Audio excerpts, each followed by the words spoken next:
রাজধানীর ফিলিং স্টেশনগুলোতে এখনও দেখা যাচ্ছে তীব্র জ্বালানি সংকট। দীর্ঘ লাইনে ঘন্টার পর ঘন্টা অপেক্ষা করতে হচ্ছে চালকদের, ফলে সৃষ্টি হয়েছে তীব্র ক্ষোভ। তেল মজুদ থাকা সত্ত্বেও সংকট সৃষ্টির পেছনে সিন্ডিকেটকেই দুষছেন তারা। এ নিয়ে আরও জানাতে রাজধানীর পরিবার থেকে যুক্ত হবেন হোসেন জাহিদ, এবং এদিকে নারায়ণগঞ্জে জ্বালানি তেলের ডিপোগুলো থেকে রেশনিং করে তেল সরবরাহ করা হচ্ছে। আর এই বিষয়ে আরও জানাতে নারায়ণগঞ্জের গোদনাইল থেকে যোগ দেবেন ইমরান আলী সজীব। শুরুতে আমি জাহিদের কাছে যেতে চাই পরিবাগে। জাহিদ, রাতেও তো পাম্পগুলোতে দীর্ঘ লাইন দেখা গিয়েছে, সকালে কেমন অবস্থা দেখতে পাচ্ছেন আপনি? আর তেল সরবরাহ ঠিক রয়েছে কিনা, চালকরা কি বলছেন? লাইবা সরবরাহ একেবারেই ঠিক নেই। রাতে যে চিত্র আপনি দেখেছিলেন সেটি আমরা সকালে এসেও একই চিত্রই দেখতে পাচ্ছি। এখান থেকে যে পরিবাগ থেকে শুরু হওয়া লাইন, শাহবাগ পেরিয়ে শাহবাগ থেকে শুরু করে কাঁটাবনগামী যে সড়কটি রয়েছে সেটিকেও দীর্ঘ দূর পর্যন্ত এটি সম্প্রসারিত হয়েছে এই জ্বালানিতে আসা মানুষের অপেক্ষার যে ভিড় সেটি। এর পাশাপাশি যেহেতু যেই ফিলিং স্টেশনে আছি, মেঘনা ফিলিং স্টেশন, সেখানে বলা হয়েছিল সকাল 8টা থেকে রাত 8টা পর্যন্ত জ্বালানি সরবরাহ করা হবে। এবং যেহেতু এই ঘোষণাটি দেওয়া হয়েছে, তার জন্যই মূলত চালকরা যারা নিতে চান তারা কেউ কেউ রাত 2টা থেকে, কেউ কেউ ভোর 4টা 5টা থেকেই অপেক্ষা করছেন, যাতে করে সবার আগে সকাল 8টায় তারা জ্বালানি নিতে পারেন। তবে এই মুহূর্তে এখান থেকে ঘোষণা আসলো তেল সরবরাহ করতে কিংবা দিতে এটা আরও বেশি অপেক্ষা করতে হবে যারা অপেক্ষা করছেন তাদের। কাজেই আসলে ভোগান্তির শেষ যেমন নেই, অপেক্ষারও বেশ দীর্ঘ জটিলতা আমরা দেখতে পাচ্ছি। এবং পাম্প যে মালিকগুলো আছেন তাদের আজকে দুপুরেই কিন্তু সংবাদ সম্মেলন রয়েছে, তাদেরও কিছু কিছু শঙ্কা তারা ইতিমধ্যেই তাদের সেই বার্তায় উল্লেখ করেছেন। তাদের যেমন নিরাপত্তা শঙ্কা রয়েছে, একই সঙ্গে সরবরাহ সংকট সেটিও তারা সেই বার্তায় ইতিমধ্যে উল্লেখ করেছেন। বিস্তারিত হয়তো পরে বলবেন। কাজেই সংকটের পাশাপাশি সম্ভাবনা সেটি সরকারের পক্ষ থেকে বারবার আশ্বস্ত করা হচ্ছে যদিও, কিন্তু এটি কিন্তু মাঠ পর্যায়ে আসলেই ভিন্ন চিত্রই দেখতে হচ্ছে, মানুষের ভোগান্তিগুলোই বেশি চোখে পড়ছে। এবং এটি শুধুমাত্র যে পরিবাগের এই ফিলিং স্টেশন তা কিন্তু না, ইতিমধ্যেই রাজধানীর বেশ কয়েকটি ফিলিং স্টেশন ঘুরে দেখেছি, সেখানে হয়তো একেবারেই জ্বালানি নেই। যেখানে জ্বালানি আছে সেখানেও দীর্ঘ সারি, যেখানে জ্বালানি দেওয়া হবে এমন বার্তা দেওয়া হয়েছে সেখানেও দীর্ঘ সারি দেখা যাচ্ছে। কাজেই এই অপেক্ষার শেষ কখন হবে তেমন সঠিক কোনো উত্তর যেমন কারো কাছে জানা নেই। এর পাশাপাশি চিরস্থায়ী কোনো সমাধান আসবে কিনা সেটি বিষয়ে কিন্তু কোনো উত্তর কারো কাছে নেই। লাইবা আমরা আসলে রাজধানীর বিভিন্ন ফিলিং স্টেশনে ঘুরে ঘুরে দেখব, ভিন্ন কোনো চিত্র পেলে নিশ্চয়ই সেখান থেকে আবারও জানাবো। আপাতত এই ছিল আমার কাছে সর্বশেষ।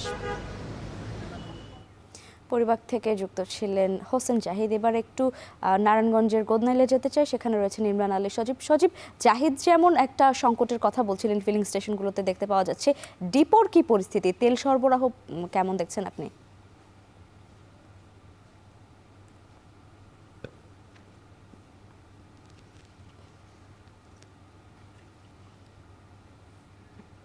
জি লাইবা, আপনি জানেন যে নারায়ণগঞ্জে কিন্তু তিনটি যে বিপিসি যে জ্বালানি তেল সরবরাহ যে তিনটি প্রতিষ্ঠান রয়েছে, এর 4টি ডিপো কিন্তু নারায়ণগঞ্জে রয়েছে। দুটি হচ্ছে আপনার গোদনাইলে এবং দুটি হচ্ছে আপনার নারায়ণগঞ্জের ফতুল্লাতে। তো এই 4টি ডিপো থেকেই কিন্তু প্রতিদিন নিয়ম করে রেশনিং পদ্ধতিতে জ্বালানি তেল সরবরাহ করা হয়ে থাকে। তো আমি এখন রয়েছি নারায়ণগঞ্জের গোদনাইলের মেঘনা পেট্রোলিয়াম ডিপোতে। তো সেখানে আমি এসে যেটি দেখতে পেয়েছি যে সকাল থেকে জ্বালানি তেল সরবরাহের শুরু হওয়ার কথা থাকলেও ঠিক এখনো পর্যন্ত আসলে ওইভাবে শুরু হয়নি।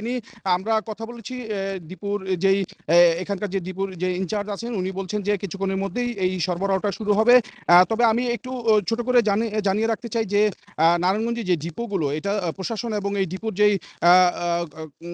যেই তথ্য আছে সেই তথ্য মতে নারায়ণগঞ্জের 4টি ডিপোতে জ্বালানি যে মজুত রয়েছে, যে তথ্য আমাদেরকে জানানো হয়েছে, যে একটু ছোট করে বলতে চাই যে এই টোটাল ডিজেলের মজুত রয়েছে 23,940 মেট্রিক টন, পেট্রোলের মজুত রয়েছে 1252 মেট্রিক টন, এছাড়া অকটেনের মজুত রয়েছে 2037 মেট্রিক টন, এছাড়া ফার্নেসের মজুত রয়েছে 6010 মেট্রিক টন।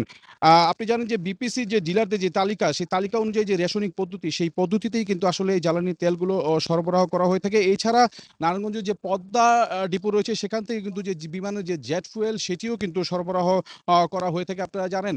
তো এখন পর্যন্ত কিছুক্ষণ আমি একটু দেখাতে চাই যে ইতিমধ্যে কিন্তু যেই তালিকাটা সেই তালিকাটা কিছুক্ষণ আগে 1 থেকে 2 মিনিট হবে যে তালিকাটা ডিপোর মেঘনা ডিপোর যে দেয়াল সেখানে টানানো হয়েছে। আমি একটু দেখাতে চাই যে কতটুকু করে আসলে রেশনিং পদ্ধতি এখানে দেওয়া হয়েছে, কাকে কতটুকু করে তেল দেওয়া হয়েছে আমি একটু দেখাতে চাচ্ছি যে আমরা দেখতে পাচ্ছি যে আজকের যে তালিকা সেই তালিকা অনুযায়ী প্রায় আপনার ঢাকা, নারায়ণগঞ্জ, গাজীপুর এবং কুমিল্লা সহ 100টি প্রতিষ্ঠানের মানিকগঞ্জ সহ 100-র উপরে প্রতিষ্ঠানের যে তালিকা এসেছে সেখানে একটু ছোট করে দেখাতে যে মেঘনা মডেল সার্ভিস সেন্টার শাহবাগ, তাদেরকে অকটেন দেওয়া হচ্ছে 22,000 লিটার, পেট্রোল দেওয়া হচ্ছে 4,500 litre, Nikunja model service centre 27,000 litre, diesel দেওয়া হচ্ছে তাদেরকে 13,500 লিটার।